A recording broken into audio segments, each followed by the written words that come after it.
Alors, le vélo. Alors d'abord, on avait plein de possibilités. On pouvait avoir, si on avait même échangé sur 10 ou 12 pistes avec l'euro, et il a fallu faire un choix, évidemment, déjà la note de 50 pages. Donc, il a fallu faire des choix. En fait, en gros, on s'est dit, qu'est-ce qu'on fait entre la voiture et le transport public? Le transport public, ça va pas être possible. La voiture, on a déjà, mais c'est pas la solution. Et on voit des choses se développer à toute vitesse sur les questions de mobilité aujourd'hui. Il y a plusieurs séries de ruptures, une série de ruptures en cours, de plus en plus de partage de véhicules, de plus en plus de numérique, de moins en moins d'offres, de plus en plus de demandes, etc. Si ça vous intéresse, je dirais, il y a un chapitre entier sur la note, je ne m'étends pas. Bon, on s'est dit, on va être pragmatique et on va partir sur ce qui est accessible, ce qui est disponible. Qu'est-ce qui est disponible aujourd'hui? On a le vélo, effectivement, on a plein de gens qui disposent d'un vélo, des millions de gens qui disposent d'un vélo adulte ou enfant en France. 35 millions de vélos, je crois, c'est ce que vous dites dans la note, il me semble, que vous dites ça. Je vais vous aider dans la salle si je n'ai pas le confier. Pendant plus de 30 millions, c'est sûr. Et puis, bien sûr, on en a un. Donc, sur cette base très simple, on a effectivement décidé d'aborder ces deux solutions de transport-là, puis après, il y a la question de la gouvernance, on met tout ça en même. Le vélo, alors, solution évidente, on a titré, pas tant que ça, finalement, mais en tout cas, là au moins, on a des retours d'expérience intéressants dans les territoires peu denses, en particulier dans le rural, parce que finalement, c'est sur ces territoires qui ont possible le vélo. Alors, le premier point, c'est que il y a des données chiffrées, pour le coup, là, je vais les données, qui nous indiquent qu'il y a vraiment quelque chose à faire. En fait, en regardant les pratiques de déplacement actuelles sur ces territoires, on s'aperçoit que plus d'un déplacement sur deux dans les territoires urbains et ruraux font moins de 5 km. Plus d'un déplacement sur deux fait moins de 5 km. Donc, ça ne veut pas dire qu'on va mettre tout le monde sur un vélo pour faire tous ces déplacements, mais qu'il y a quand même entre les 2,7% de trafic et les 50 et quelques % de potentiel, certainement une bonne marge de manœuvre pour transformer une partie de la mobilité en question, une mobilité quotidienne, et que ce ne soit pas que de la mobilité de plaisir, une mobilité quotidienne pour aller à l'emploi, pour aller au commerce, au service, etc., pour aller rendre visite à qui on veut, vers le vélo. Ça, c'est le premier point. Le deuxième point, c'est qu'effectivement, on retrouve le chiffre quelque part. On a 35,7 millions pour être précis de vélos et en particulier 26,7 millions de vélos pour adultes. Donc on a un équipement non négligeable dans les ménages. Tout le monde n'a pas un vélo, mais on n'en est quand même pas très très loin. Donc au départ, on a des chiffres encourageants. En revanche, on a une pratique très faible et souvent on dit c'est parce que vous rendez compte des distances et puis la météo et tout ça. Donc ça c'est pareil, on a décidé d'assez rapidement écarter tous ces arguments-là. Pour nous, ils ne sont pas convaincants. L'argument clé de notre travail, c'est de dire en France, on a un maillage assez extraordinaire de notre territoire qui est fait aussi et surtout de petites rues, de petites routes et de tas de chemins ruraux, forestiers, municipaux, etc., qui, quand on les met bout à bout, représentent quand même 1,2 million de kilomètres. 1,2 million de kilomètres. Et ça maille la France à peu près partout. Sauf que, assez rarement, finalement, ces tronçons sont reliés, sont jalonnés, comme on dit, dans le jargon, donc avec un panneau d'indication pour savoir combien de temps ouvert, à quel endroit il faut se diriger. Et donc, il faut être un peu habitué ou courageux, quand même, sur certains territoires pour se lancer. Connaître le terrain. Prendre son smartphone avec l'espoir que la 3G va tenir, etc. C'est du vécu, hein, donc. Mais on a quand même un potentiel extraordinaire. Et en cherchant un petit peu, on s'est aperçu qu'il y avait des élus qui avaient pris conscience de ce potentiel et qui avaient tenté des choses. Alors pas forcément sur des territoires extraordinairement vastes, souvent c'est pour relier deux communes, ou un hameau à une commune, qui sont complètement complémentaires, qui sont très complémentaires.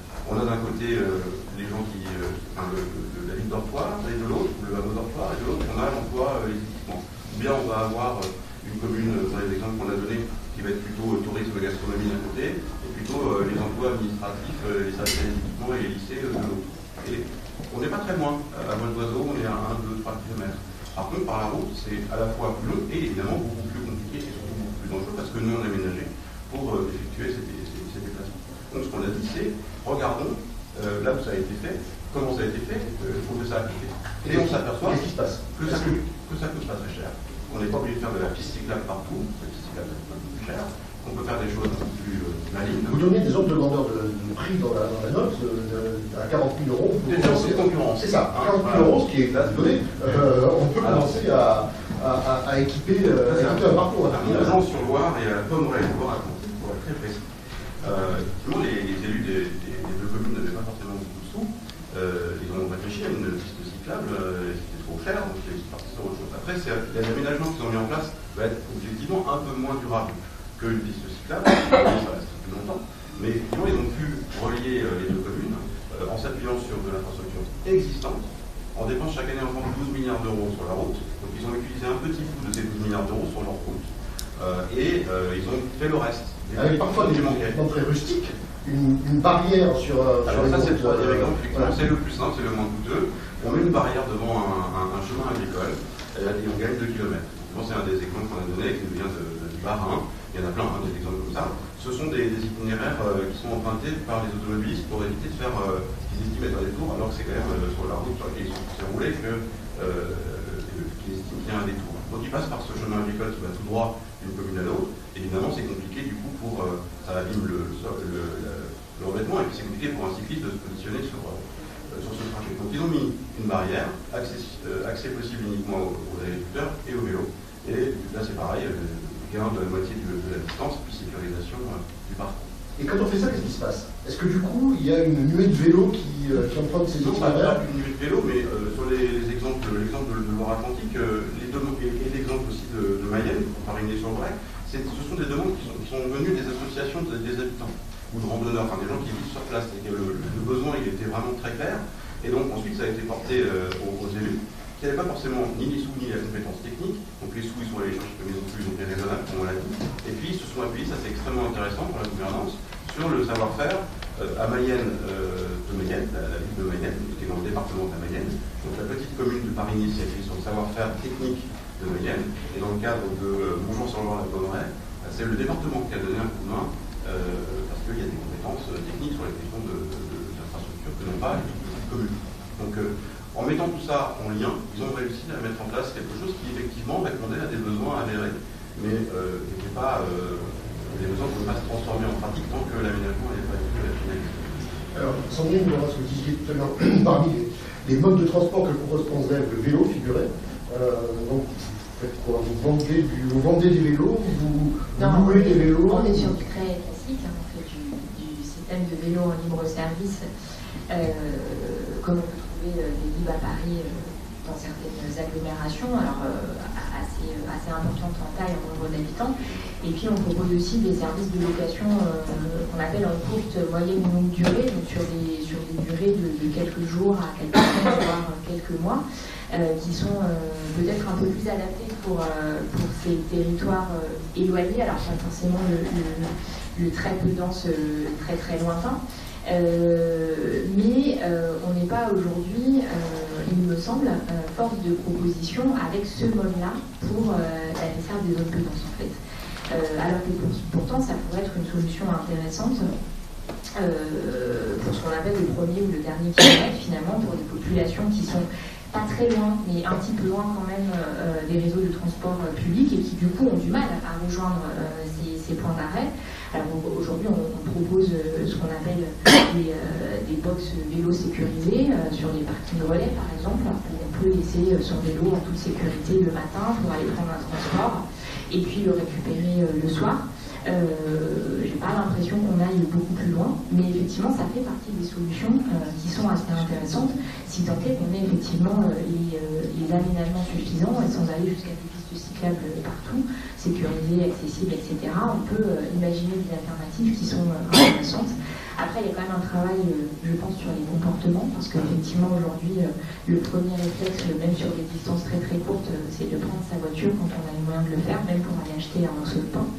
Et du coup, il y a ce travail de changement des comportements pour aussi faire reprendre certaines habitudes, aller à pied, prendre son vélo aussi, parce que finalement, on n'est pas si loin de tout. Est-ce que ça fait partie de notre métier de travailler sur les comportements? Est-ce qu'à Transdev, on se dit comment est-ce qu'on va pouvoir faire pour faire évoluer les comportements des gens pour qu'ils prennent leur vélo pour aller acheter le pain plutôt que de prendre la bagnole? Ça fait un peu partie de notre métier parce qu'on est quand même censé comprendre les besoins et les comportements pour proposer des solutions qui soient adaptées. Ça fait partie des missions qu'on a par rapport aux collectivités qu'on accompagne. On a quand même cette mission, bon, ok, on fait rouler des bus, des métros, des trams, mais on est aussi censé être conseil et force de recommandation, de proposition aux collectivités. Et de plus en plus, on va vers ça, puisque dans le contexte dans lequel on est, finalement, on n'a pas le choix. Il faut aussi arriver à faire changer ces comportements. pour proposer des nouvelles solutions et les faire accepter. C'est pas la mission principale, on est bien d'accord.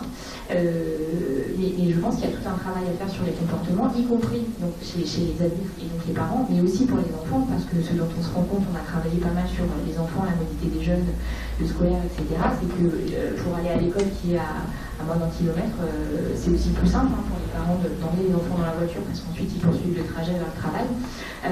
Mais c'est pas très intéressant d'un point de vue écologique et d'un point de vue santé publique aussi pour les enfants, parce que finalement aller à pied ou en vélo à l'école, c'est très bien pour leur santé. En entendant les constats que fait Marc Fontanet, vous dites qu'il y a un champ de développement phénoménal pour Transdev dans cette univers-là. J'allais dire, vous allez devenir les rois du pétrole. Non.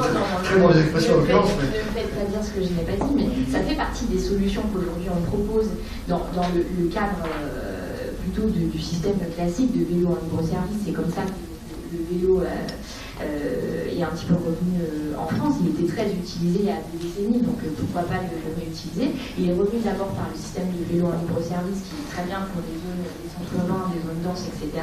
Mais effectivement, ça peut être une solution intéressante et il y a un parc qui existe, donc on pourrait très bien encourager à pour d'une part changer les comportements et en tant que solution à part entière, c'est écologique, c'est vertueux économiquement, c'est bon pour la santé aussi. Donc effectivement, après, ça ne veut pas dire pour autant que Transdev se positionne ou qu'un opérateur de transport public ou mobilité se positionne sur ce type de service.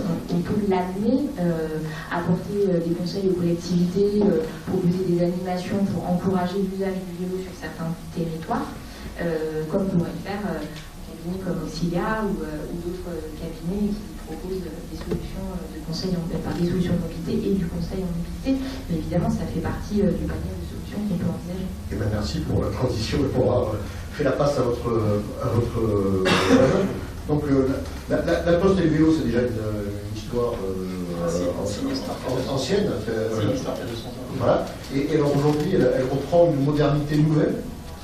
D'abord, il faut savoir que aujourd'hui, la Poste utilise plus de 25 000 vélos. Mais par contre, ce sont des vélos un petit peu spéciaux, parce que ce sont devenus des vélos à assistance électrique. Et ça, c'est une chose très importante, parce que, en fait, nous en avons fait un outil industriel. Ce sont des vélos qui vont parcourir, bien sûr, avec les facteurs dessus, entre 15 et 22 km par jour.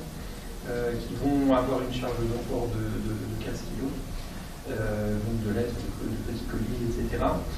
Ce sont aussi des vélos qui doivent fonctionner par n'importe quel temps. Donc les vélos de la Poste sont des vélos un petit peu plus sophistiqués que la moyenne. Ce sont des vélos qui pèsent 45 kg, qui ont une structure un peu spéciale. Donc c'est un outil de pâte d'araignée pour la stabilité. Alors ça, c'est un outil industriel. Maintenant, dans cette note, qu'il soit promu l'usage du vélo, je crois que c'est une chose qui est très importante. À la fois, nous, en tant que la Poste, pourquoi? Parce qu'on se voit dans certaines villes refuser l'accès au vélo. Excusez-moi de le dire, ça existe certaines fois. Dans les rues piétonnes, il y a des communes qui ont quasiment interdit la circulation de tout véhicule, y compris les vélos à assistance électrique ou les vélos.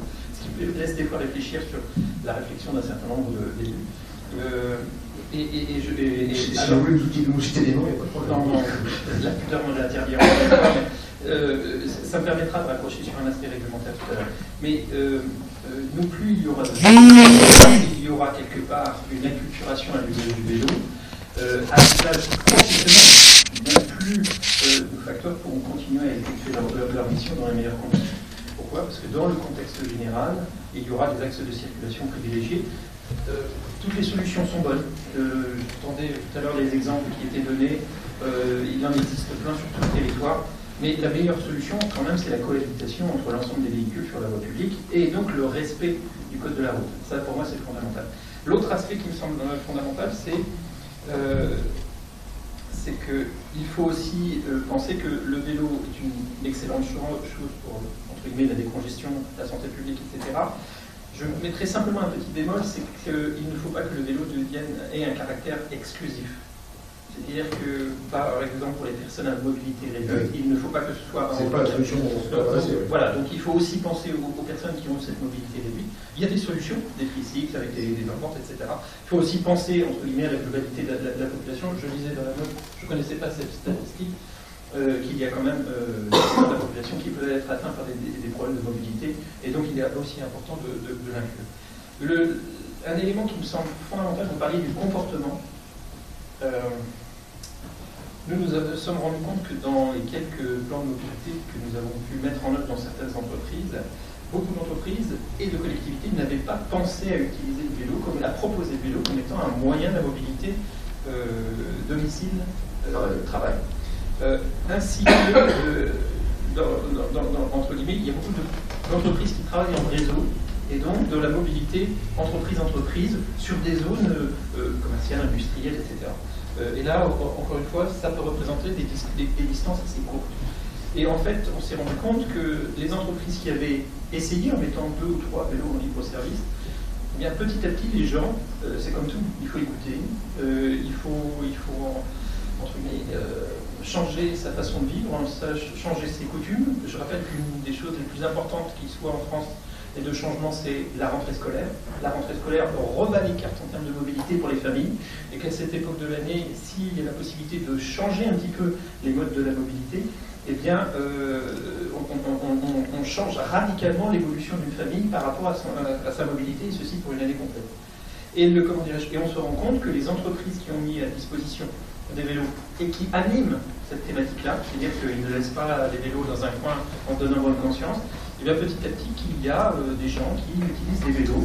Alors bien sûr, quand il fait beau, enfin bon bref, mais au moins c'est toujours ça qui anime. Je pense que ça c'est important parce que les choses ne on ne tournera pas le bouton du jour au lendemain, mais par contre il y aura une acculturation progressive et un retour à l'usage de ces éléments. Et enfin, pour moi, ce qui me semble très important, je crois que il y a les éléments, les acteurs publics doivent jouer leur rôle. C'est-à-dire, excusez-moi de le dire, il ne faut pas qu'il y ait ambiguïté. On promeut le vélo à côté d'une voie pour 44 tonnes.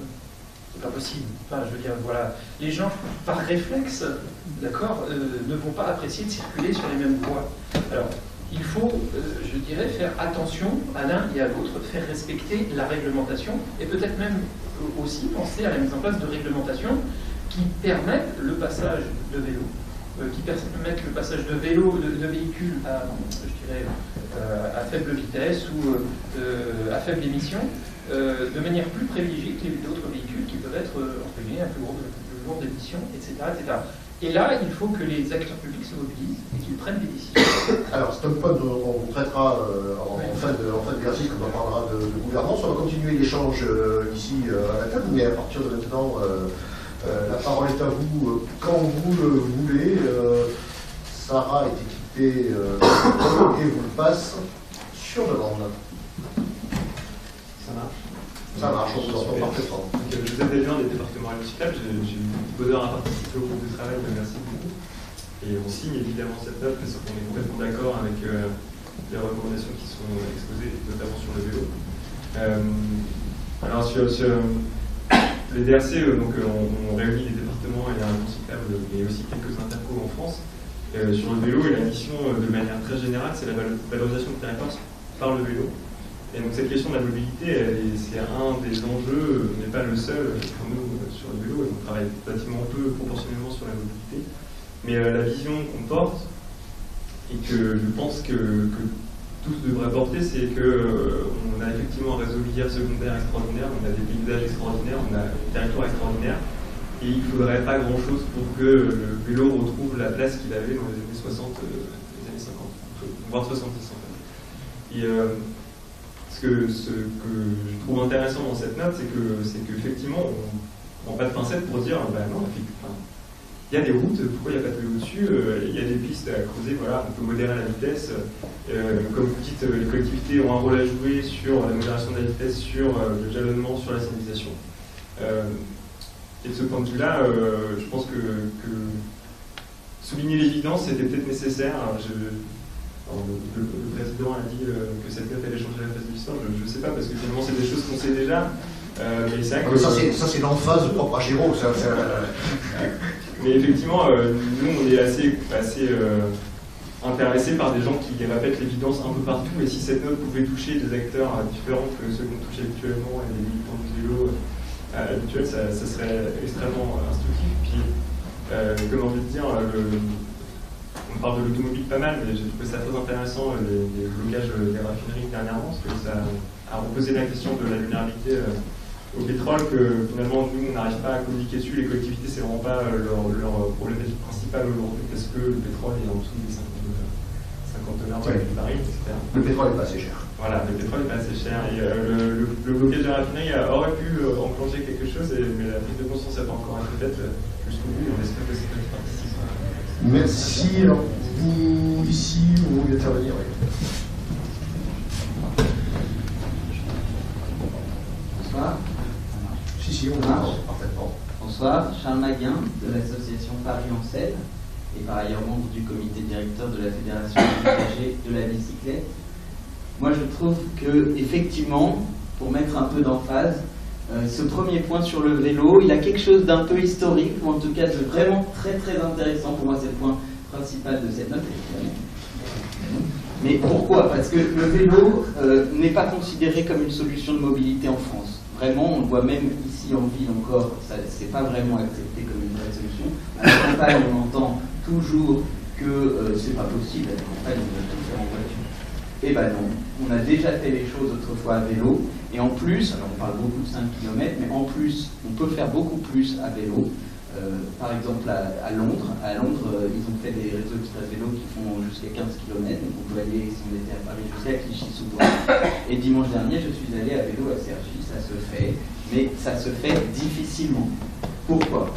Essayez de demander aux fameux 54 tonnes, je ne sais pas quelle est la taille des camions, de circuler sur un sentier de forêt. Impossible.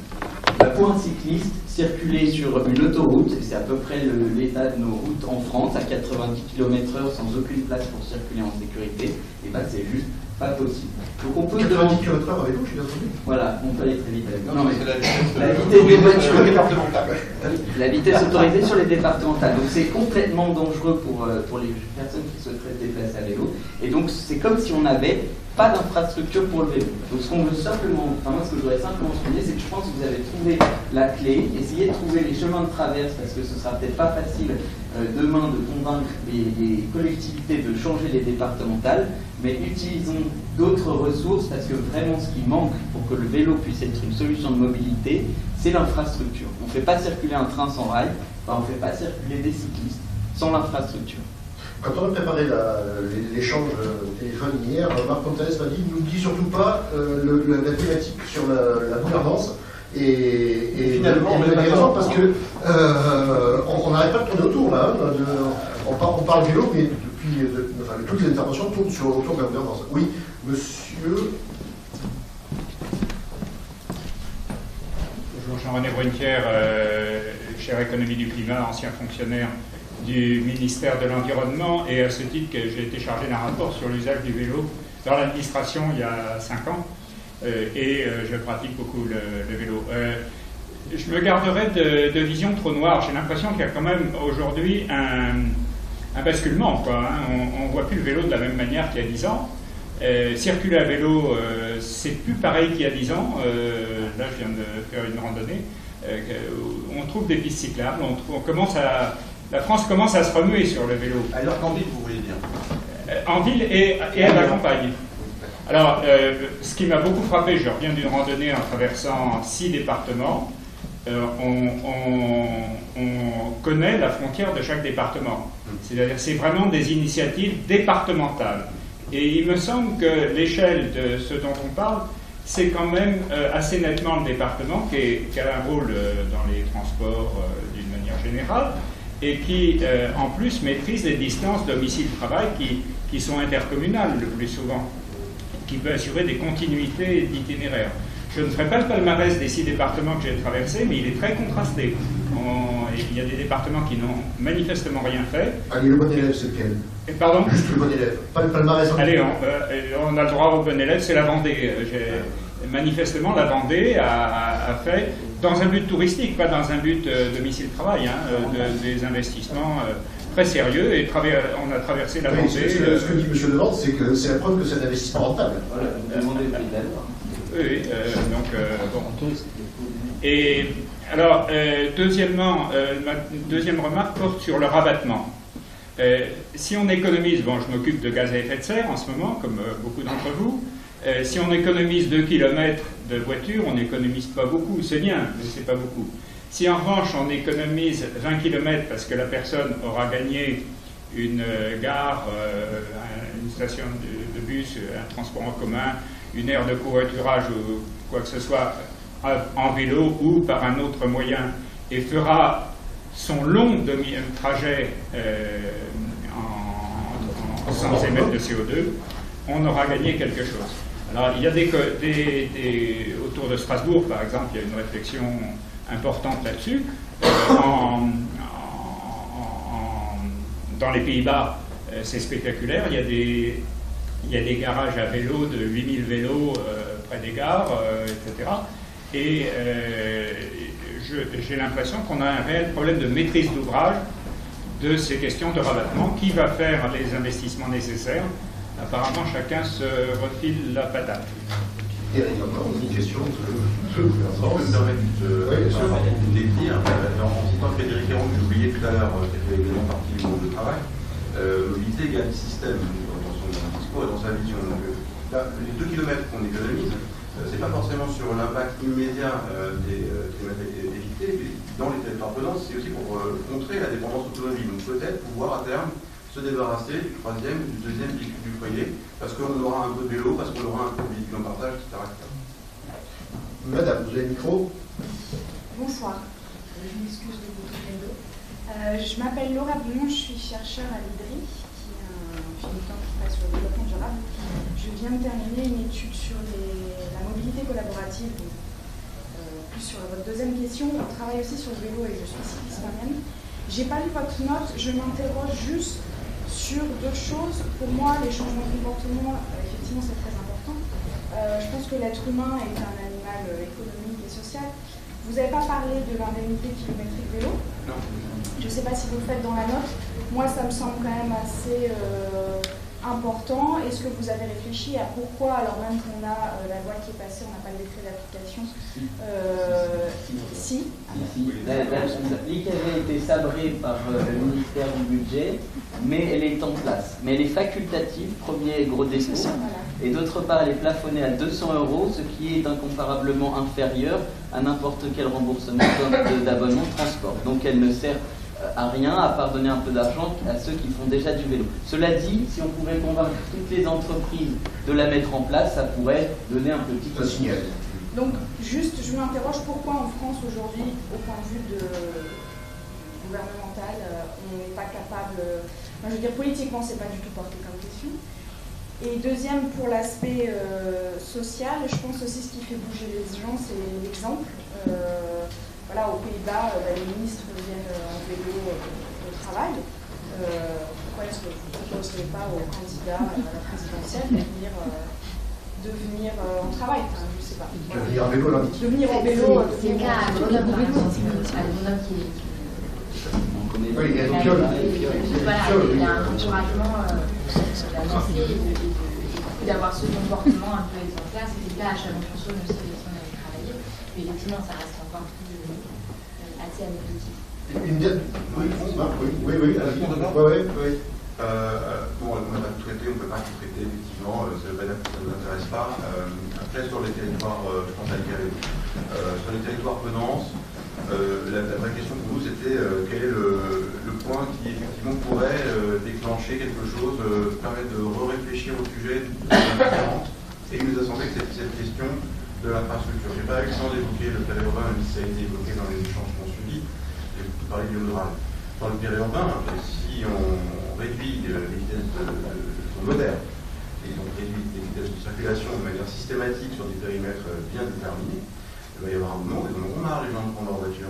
Ils vont effectivement s'apercevoir qu'ils peuvent faire les choses différemment, qu'ils peuvent prendre le temps, pas une grosse différence en plus en temps de trajet de se déplacer à vélo, surtout si effectivement il y a un petit peu de communication, il y a un peu d'équipement à l'entrée pour gérer son vélo. Après, c'est des choses assez simples qu'il restera à rajouter. Mais on n'a pas le point de départ qui est que le territoire considérer qu'il soit finalement cyclable, qu'il a été pensé comme ça, que la zone d'activité à 5 km elle est accessible qu'en 44 tonnes.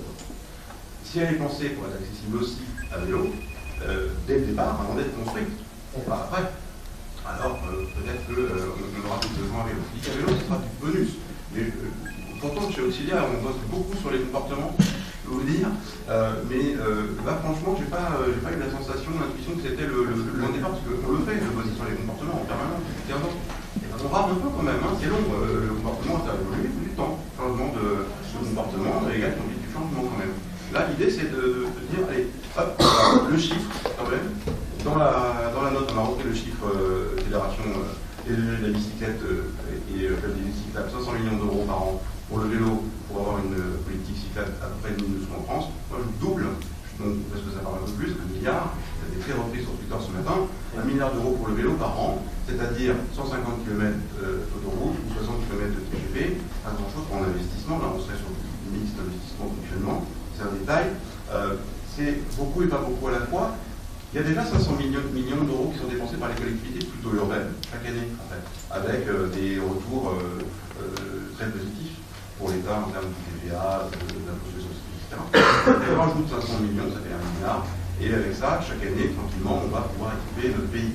Et après,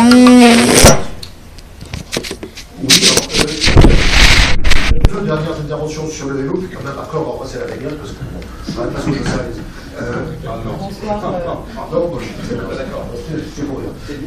Bonsoir Christelle Dron, moi je suis urbaniste, mais mon interrogation, je n'irai pas sur cette question urbaine et passionnante sur les territoires aujourd'hui et leur amène.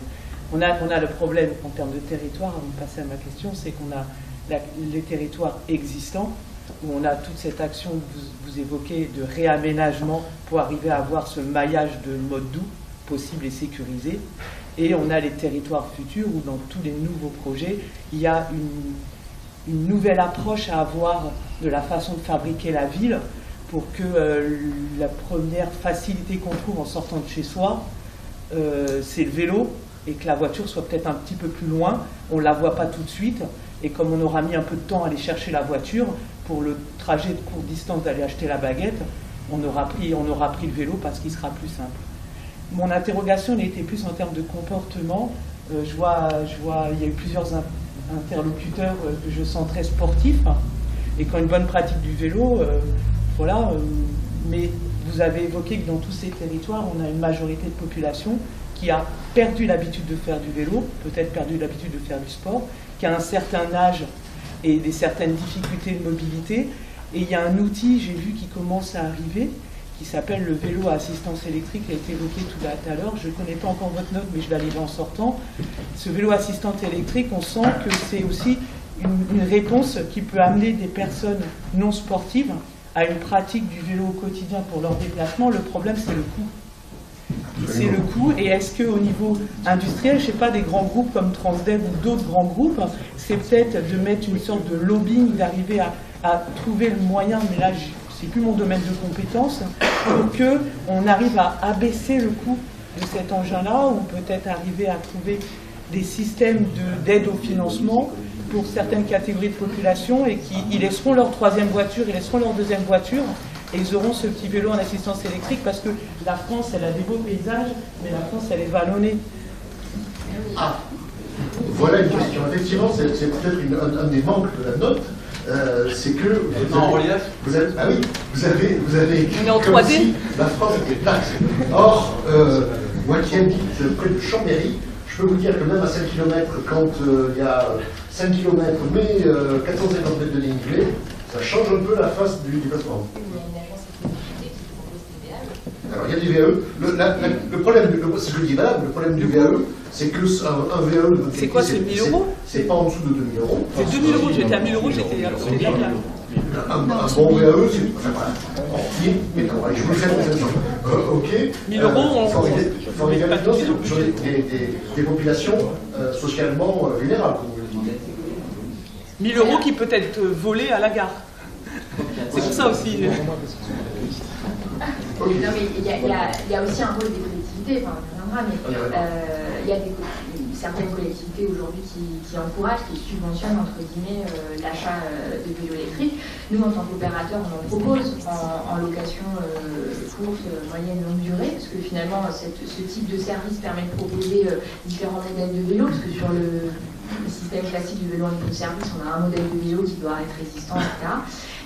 Et donc on peut diversifier un petit peu plus l'offre. Ce qu'on pourrait très bien imaginer aussi, c'est commencer par ce système de location, et puis si on a des utilisateurs assez réguliers, au bout d'un moment, leur location peut se transformer en achat, comme on peut le faire sur une voiture par exemple. Il y a, je pense, énormément de systèmes d'incitation et de financement qu'on pourrait imaginer, y compris sur du vélo à assistance électrique. Après, effectivement, c'est comme tout, plus la solution se développe et est utilisée, et plus on arrivera peut-être à faire baisser son prix aussi. Alors, madame, très brièvement, s'il vous plaît, monsieur aussi brièvement. Juste pour dire bravo pour les parkings sécurisés de vélos. Donc, moi, j'appelle ça des cabines à vélo. Si on pouvait aussi brancher le vélo électrique dedans, ce serait vraiment merveilleux. Et quand on est en milieu, moi, je suis à l'entrée de l'autoroute A10 dans les champs. Et quand on nous met des anneaux pour les vélos, alors qu'il était prévu à l'époque d'avoir des cabines, on ne prend pas son vélo, mon mari m'emmène au bus. C'est un peu dommage. Merci pour le témoignage, monsieur. Oui, moi je suis consultant sur les questions de développement durable du territoire. J'étais précédemment en charge de ces sujets-là à la ville de Grenoble. Je suis un praticien acharné du vélo à assistance électrique, et je peux témoigner qu'effectivement ça crée dans l'interaction avec les gens ce petit déclic qui dit « Ah mais c'est pas un vélo comme avant, c'est un vélo différent », et donc ça pourrait amener un changement de comportement. Donc à mon avis, très fort potentiel de ce côté-là. Je voulais juste dire quelque chose sur les territoires périurbains. Il me semble que la caractéristique principale, c'est la notion de point noir, c'est-à-dire qu'on passe par des endroits qui sont absolument hyper dangereux. Il suffit d'un énorme rond-point, il suffit de trucs avec des glissières de sécurité très mal placés, etc. Et je me demande si finalement les associations de cyclistes ne pourraient pas jouer un rôle plus important dans l'identification des points noirs, plutôt que, et de ces chaînons manquants pour faire des itinéraires, plutôt que seulement marquer ce qui existe.